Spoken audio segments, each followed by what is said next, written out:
পুরো পৃথিবী জুড়ে চলছে তৃতীয় বিশ্বযুদ্ধ। আমাদের হাতে এসেছে এ বিশ্বযুদ্ধের গুরুত্বপূর্ণ সব আপডেট সংবাদের শিরোনাম। শুরুতেই থাকছে যুক্তরাষ্ট্র সৌদির হামলায় যুদ্ধ ছড়িয়ে পড়ার শঙ্কা। এবারে জানিয়ে দিব জর্ডানে মার্কিন ঘাঁটিতে ইরানের হামলা অপ্রত্যাশিত, প্রস্তুতির সময় ছিল মাত্র কয়েক মিনিট। এদিকে মিশরে মার্কিন গ্যাস ট্যাঙ্কারে ড্রোন হামলা, আগুন ছড়ালো অন্য জাহাজে, ডোনাল্ড ট্রাম্পের কঠোর হুঁশিয়ারি। সব শেষে জানিয়ে দিব চীনের তৈরি কাঁধে বহনযোগ্য আকাশ প্রতিরক্ষা ক্ষেপণাস্ত্র ব্যবস্থা পেতে যাচ্ছে ইরান। এতক্ষণ শুনছিলেন হাতে থাকা আপডেট সংবাদের শিরোনাম, এবারে বিস্তারিত। তবে তার আগে অনুরোধ রইল ভিডিওটিতে একটি লাইক এবং কমেন্ট করে জানিয়ে দিন ভিডিও সম্পর্কে আপনার মূল্যবান মতামত। আরও জানিয়ে দিন ভিডিওটি কোথা থেকে দেখছেন বা কোন জেলা থেকে দেখছেন। যুক্তরাষ্ট্র সৌদির হামলায় যুদ্ধ ছড়িয়ে পড়ার আশঙ্কা। ইরাকে ইরান সমর্থিত একটি সশস্ত্র গোষ্ঠীর একাধিক ঘাঁটিতে আজ বুধবার ভোরে একযোগে হামলা চালিয়েছে যুক্তরাষ্ট্র ও সৌদি আরব। এতে পপুলার মোবিলাইজেশন ফোর্সেস নামের গোষ্ঠীটির অন্তত ২০ জন যোদ্ধা নিহত ও ৩০ জনের বেশি আহত হয়েছেন। একই দিন প্রায় একই সময়ে জর্ডানে মার্কিন ঘাঁটি লক্ষ্য করে আকস্মিক হামলা চালিয়েছে ইরান। এ হামলার জন্য ইরানকে চড়া মূল্য দিতে হবে বলে হুমকি দিয়েছেন মার্কিন প্রেসিডেন্ট ডোনাল্ড ট্রাম্প। টানা ১৩ দিন পর গত শুক্রবার ইরানে বোমা হামলা স্থগিত করেছিল যুক্তরাষ্ট্র। মার্কিন হামলা বন্ধ হওয়ায় ইরানও পাল্টা হামলা স্থগিতের ঘোষণা দিয়েছিল। এমন একটা অবস্থায় হঠাৎ এসব হামলার পর খবর এলো। অন্যদিকে গত ২৮ ফেব্রুয়ারি ইরানের উপর যুক্তরাষ্ট্র ইসরায়েলের আগ্রাসন শুরুর পর এবারই প্রথম প্রকাশ্যে যুক্তরাষ্ট্রের সঙ্গে যৌথ সামরিক অভিযানে অংশ নেওয়ার কথা জানালো সৌদি আরব। ইরাকে হামলা ও জর্ডানে ইরানের পাল্টা আঘাতের ঘটনায় মধ্যপ্রাচ্যের সংঘাত আরও বিস্তৃত হওয়ার আশঙ্কা তৈরি হয়েছে। একই সঙ্গে যুদ্ধ বন্ধে আন্তর্জাতিক কূটনৈতিক তৎপরতা নতুন করে বেড়েছে। আজ ভোরে ইরাকের বিভিন্ন স্থানে পিএমএফের একাধিক ঘাঁটিতে হামলা চালায় যুক্তরাষ্ট্র ও সৌদি আরব। ওয়াশিংটন ও রিয়াদের দাবি, ইরাকের ভূখণ্ড থেকে সৌদি আরবের তেল স্থাপনা চালানো ড্রোন হামলার জবাবে এ হামলা চালানো হয়েছে। বাগদাদ, নিনেভ, বসরা, কিরকুক, কারবালা, দিয়ালা, ওয়াশিত সহ কয়েকটি প্রদেশে তাদের ঘাঁটিকে লক্ষ্য করে চালানো হয় এ হামলা। এতে অন্তত ২০ সদস্য নিহত ও ৩২ জন আহত হয়েছেন। হতাহতের সংখ্যা আরও বাড়তে পারে বলেও জানিয়েছে গোষ্ঠীটি। ইরাকের প্রধানমন্ত্রী আলী আল জাইদি পরিস্থিতি পর্যালোচনায় জাতীয় নিরাপত্তা বিষয়ক মন্ত্রী পরিষদের জরুরি বৈঠক ডেকেছেন। দেশটির প্রেসিডেন্ট নিজার আহমেদি এই হামলাকে অগ্রহণযোগ্য এবং ইরাকের সার্বভৌমত্ব সুস্পষ্ট লঙ্ঘন বলে নিন্দা জানিয়েছেন। তিনি বলছেন, ইরাকের ভূখণ্ড অন্য কোনো দেশের বিরুদ্ধে হামলা চালানোর জন্য বা আঞ্চলিক শক্তিগুলোর দ্বন্দ্ব মেটানোর ক্ষেত্র হিসেবে ব্যবহার করা যাবে না। জর্ডানে মার্কিন ঘাঁটিতে ইরানের হামলা অপ্রত্যাশিত, প্রস্তুতির সময় ছিল কয়েক মিনিট মাত্র।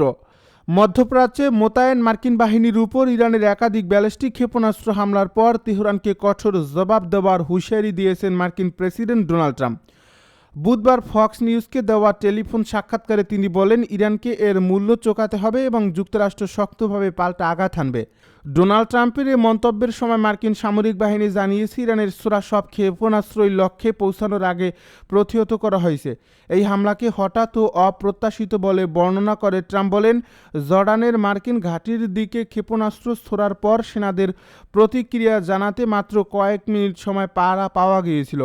বাস্তব সময়ে ক্ষেপণাস্ত্রগুলোর গতি পথ পর্যবেক্ষণ করে সেগুলো একে একে শনাক্ত ও ভূপাতিত করা হয়। এর ফলে কোনো ক্ষেপণাস্ত্রই লক্ষ্যবস্তুতে আঘাত হানতে পারেনি। যুক্তরাষ্ট্রের সেন্ট্রাল কমান্ডো এক বিবৃতিতে জানিয়েছে, মঙ্গলবার গভীর রাতে ইরানের ইসলামিক রেভলিউশনারি গার্ড কর্পস ইরানের ভূখণ্ড থেকে মধ্যপ্রাচ্যে মোতায়েন মার্কিন বাহিনীকে লক্ষ্য করে একাধিক ব্যালিস্টিক ক্ষেপণাস্ত্র নিক্ষেপ করে। এটিকে মার্কিন বাহিনীর উপর আকস্মিক হামলার চেষ্টা বলে উল্লেখ করা হয়েছে। এ বিবৃতিতে লক্ষ্যবস্তুর নাম না বলা হলেও মার্কিন কর্মকর্তাদের বরাতে অ্যাক্সিওস জানিয়েছে, ক্ষেপণাস্ত্রগুলো জর্ডানে অবস্থিত একটি মার্কিন সামরিক ঘাঁটির দিকে ছোড়া হয়েছিল। এর সাক্ষাৎকারে ডোনাল্ড ট্রাম্প সম্প্রতি ইরাক ও সৌদি আরবের সঙ্গে যৌথভাবে ইরান সমর্থিত মিলিশিয়াদের বিরুদ্ধে পরিচালিত অভিযানের কথাও তুলে ধরেন। তিনি দাবি করেন, এসব অভিযান ইরাকি সরকারের সমন্বয়ে হয়েছে। ইরান সমর্থিত মিলিশিয়াদের বিশ্বের জন্য ক্যান্সার আখ্যা দিয়ে তাদের বিরুদ্ধে চাপ অব্যাহত রাখার ইঙ্গিত দেন তিনি। কঠোর অবস্থানের পাশাপাশি ট্রাম্প জানান, সামরিক উত্তেজনা বাড়লেও ইরানের সঙ্গে কূটনৈতিক আলোচনা বন্ধ হচ্ছে না। যুক্তরাষ্ট্রের আলোচকেরা তেহরানের সঙ্গে কথাবার্তা চালিয়ে যাবেন এবং সংকট নিরসনের কূটনৈতিক পথ খোলা থাকবে। মিশরে মার্কিন গ্যাস ট্যাঙ্কারে ড্রোন হামলা, আগুন ছড়ালো অন্য জাহাজে, ট্রাম্পের কঠোর হুঁশিয়ারি। মিশরের দামিয়েত্তা বন্দরে একটি মার্কিন মালিকানাধীন তরলীকৃত প্রাকৃতিক গ্যাস ট্যাঙ্কারে ড্রোন হামলার ঘটনা ঘটছে। গত বুধবার চালানো এ হামলায় জাহাজটিতে আগুন ধরে যায়, যা পরে পাশের আরেকটি গ্যাসবাহী জাহাজেও ছড়িয়ে পড়ে। তবে এই ঘটনায় কোনো হতাহতের খবর পাওয়া যায়নি এবং এখন পর্যন্ত কেউ হামলার দায় স্বীকারও করেনি। আন্তর্জাতিক সামুদ্রিক নিরাপত্তা সংস্থা অ্যামব্রে জানিয়েছে, এনার্গোস উইন্টার নামের এই ভাসমান গ্যাস সংরক্ষণ ট্যাঙ্কারের ড্রোনের আঘাতে প্রথমে আগুন লাগে, পরে তা গ্যাস লক সালেম নামের অপর একটি জাহাজেও ছড়ায়। বন্দর সেবা দেওয়া প্রতিষ্ঠান এই ইনস্কেপ এবং একাধিক নিরাপত্তা সূত্র ড্রোন হামলার বিষয়টি নিশ্চিত করেছে।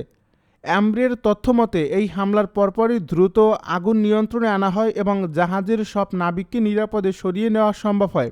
মিশরের পেট্রোলিয়াম ও খনিজ সম্পদ মন্ত্রণালয় এক বিবৃতিতে জানিয়েছে, দামিয়েত্তা বন্দরে একটি গ্যাস সংরক্ষণ জাহাজ ও একটি টাগবোটে আগুন লাগার পর জরুরি পরিকল্পনার আওতায় তা মোকাবেলা করা হয়েছে। অগ্নি নির্বাপন ও নিরাপত্তা দল দ্রুত আগুন নিয়ন্ত্রণে আনে। তবে ওই বিবৃতিতে অগ্নিকাণ্ডের কারণ সম্পর্কে সুনির্দিষ্ট কিছু উল্লেখ করা হয়নি। মধ্যপ্রাচ্যে চলমান উত্তেজনার মধ্যেই এ হামলার ঘটনা ঘটল। এর আগে ইয়েমেনের হুতিরা সৌদি আরবের জ্বালানি স্থাপনায় হামলা চালালেও মিশরে এ ধরনের ড্রোন হামলার ঘটনা এটিই প্রথম। এদিকে যুক্তরাষ্ট্র ও ইরানের মধ্যকার পাল্টাপাল্টি হামলায় সংঘাত নতুন মাত্রা পেয়েছে। মধ্যপ্রাচ্যে মার্কিন ঘাঁটিতেই ইরানের ব্যালিস্টিক ক্ষেপণাস্ত্র হামলার জবাবে পূর্ব ইরাকে ইরান সমর্থিত গোষ্ঠীগুলোর সরবরাহ কেন্দ্র ও অস্ত্র ভাণ্ডারে যৌথ হামলা চালিয়েছে যুক্তরাষ্ট্র ও সৌদি আরব। এ পরিস্থিতির মধ্যে বুধবার মার্কিন সংবাদ মাধ্যম ফক্স নিউজকে দেওয়া সাক্ষাৎকারে যুক্তরাষ্ট্রের প্রেসিডেন্ট ডোনাল্ড ট্রাম্প হুঁশিয়ারি দিয়ে বলেছেন, এই হামলার জন্য তেহরানকে চরম মাশুল গুনতে হবে। অন্যদিকে মার্কিন হামলায় নিজেদের বেসামরিক অবকাঠামোর ব্যাপক ক্ষতি হয়েছে বলে দাবি করছে তেহরান। তাদের দেওয়া তথ্য অনুযায়ী বুশেহর আন্তর্জাতিক বিমানবন্দর সম্পূর্ণ অচল হয়ে যাওয়ায় পাশাপাশি একটি সামুদ্রিক নিয়ন্ত্রণ টাওয়ার, 12টি সেতু, 2টি সুড়ঙ্গ, আবহাওয়া পর্যবেক্ষণ কেন্দ্র ও বেশ কয়েকটি মাছ ধরার নৌকা ক্ষতিগ্রস্ত হয়েছে। চীনের তৈরি কাঁধে বহনযোগ্য আকাশ প্রতিরক্ষা ক্ষেপণাস্ত্র ব্যবস্থা পেতে যাচ্ছে ইরান। যুক্তরাষ্ট্রের সঙ্গে চলমান যুদ্ধে নিজেদের প্রতিরক্ষা ব্যবস্থা পুনর্গঠনের অংশ হিসেবে চীনের তৈরি কাঁধে বহনযোগ্য আকাশ প্রতিরক্ষা ক্ষেপণাস্ত্র প্রথম চালান কয়েক সপ্তাহের মধ্যে পেতে পারে ইরান। এ চুক্তির বিষয়ে জানেন এমন 3টি সূত্র বার্তা সংস্থা রয়টার্সকে এ তথ্য জানিয়েছে। তবে চীন এই খবর পুরোপুরি ভিত্তিহীন বলে দাবি করেছে। সূত্রগুলো জানিয়েছে, চীনের তৈরি 400টি কাঁধে বহনযোগ্য আকাশ প্রতিরক্ষা ক্ষেপণাস্ত্র উৎক্ষেপণ ব্যবস্থা কিনছে ইরান। এ চুক্তির মূল্য $60 থেকে $70 মিলিয়ন। যুক্তরাষ্ট্র ইসরায়েলের যৌথ আগ্রাসনের মুখে নিজেদের স্বল্প পাল্লার আকাশ প্রতিরক্ষা ব্যবস্থা শক্তিশালী করার উদ্যোগ নেয় ইরান। এর মধ্যে চীন থেকে প্রতিরক্ষা ক্ষেপণাস্ত্র উৎক্ষেপণ ব্যবস্থা কেনার উদ্যোগ সবচেয়ে বড়। এই যুদ্ধে ইরানের সামরিক স্থাপনা ও কৌশলগত অবকাঠামো রক্ষায় তাদের প্রতিরক্ষা ব্যবস্থার দুর্বলতা প্রকাশ পেয়েছে। সূত্রগুলো জানিয়েছে, চুক্তির আওতায় 300 থেকে 400 man portable air defence system কেনা হচ্ছে। এর মধ্যে চীনের তৈরি কিউ-12 ও এফ-16 ক্ষেপণাস্ত্র রয়েছে। সূত্রগুলোর ভাষ্যমতে হংকং ভিত্তিক প্রতিষ্ঠান জংকিং বাওসাং ইন্টারন্যাশনাল ইনভেস্টমেন্টের সঙ্গে এ চুক্তি সই হয়েছে। প্রতিষ্ঠানটি ইরান ও চীনের সরবরাহকারীর মধ্যে মধ্যস্থতাকারী হিসেবে কাজ করছে। বিষয়টির সংবেদনশীলতার কারণে সূত্রগুলো নিজেদের নাম প্রকাশ করতে রাজি হয়নি।